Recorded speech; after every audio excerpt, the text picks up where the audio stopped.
বাবা হিরো আলম, বাবা তোর ফদ ধরি অবশেষে গান্নর পর্যন্ত ধ্বংস করে দিলি নে তুই। তোর কি আর হনা হাসাব নাই? আল্লাহ দোহাই লাগে তুই এ ধরনের গান টানি ন গাইস ন হইস। আল্লাহ দোহাই লাগে আর প্রেশার 80 তো নেহেন 100, আর একটু যদি ওরা আমি মরিও যাইম বই, আর প্রেশার হাই হয়ে যাইলে গাইতে একবার মরি যাইম বই। তোর গানি মাথার লই না পারে, তুই কি গান গাইতে ইউজ? তোর গানে হাজারো মানুষের প্রেশার লো হয়ে যে গুই, আবার হাজারো মানুষের প্রেশার হাই হয়ে যে গুই।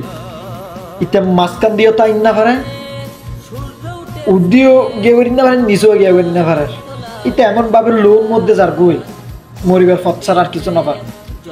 কারণ তুই প্রত্যেক গান কিলে ধ্বংস করি তোর দে, তুই দর্শন নগরী সে গানই নুরে ইনার বাংলাদেশের সম্পদ তুই সম্মান দে গানই নুরে। আল্লাহ দোহাই লাগে তুই গান দিন ন গাইস।